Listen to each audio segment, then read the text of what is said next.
The race for empire. Now, this is a very interesting part of this series because we get to look at the other side of the coin. What was motivating Western Europe at the time to cross an Atlantic Ocean, to take the, I think they called it the Golden Triangle, so to go from England, your home, to West Africa, a foreign land, then over to America with captives, and then back to England with your loot. What were the motivating factors at that time?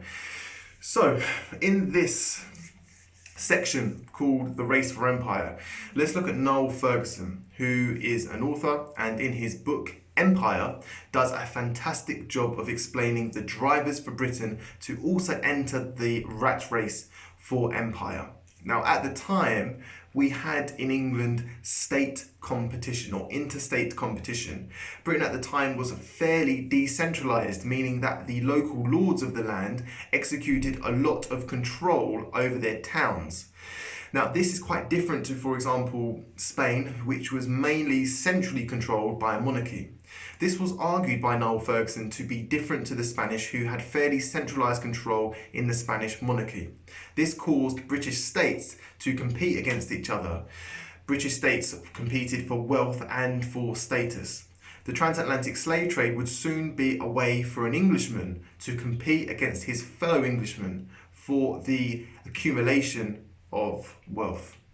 Now, as well as state competition, we also have the feudal class system, which may have laid the foundations for this scramble for Africa, or for the colonization and the extraction of wealth from Africa. So the feudal class system. The remnants of the medieval English class system put a great emphasis on land ownership, being a key to great wealth, i.e. if you own a lot of land, then you're rich. According to Business Insider, even today, Queen Elizabeth II is the world's greatest landowner. Quote, with her 6.6 billion acres, Elizabeth II is far and away the world's largest landowner, with the closest runner-up being King Abdullah, holding control over a mere 547 billion, or about 12% of the land owned by Her Majesty the Queen. So King Abdullah, who's a close second, only has 12% of the land owned by the Queen. The land owned by the Queen equates to around 5% of the entire land on the Earth's surface under the ownership of 1 out of 7 billion people. So one individual, i.e. the Queen, owns 5%, 1/20th of the land. So 1 out of 7 billion has the same land mass, or owns the same land mass out of 1/20th of the globe's surface. This concept of land ownership created a drive in upward mobility, encouraging people to attain as much land as possible. The Americas provided the perfect opportunity for this. After invading the Americas, the British Crown started to gift thousands of acres of American soil to any Englishman daring enough to cross the Atlantic Ocean and create American settlements, or English settlements in America. i.e. if you can travel the ocean successfully and you get there and you can settle and you fight off the Native Americans at the time, then you inherit thousands of acres of land. Despite being faced with foreign diseases, dangerous travel, and retaliation from Native Americans, the Englishmen went in such large numbers that it is argued that more Englishmen have settled outside of their native country than any other people in history. i.e. there are more people of English descent outside of England than any other nation outside of their own nation state.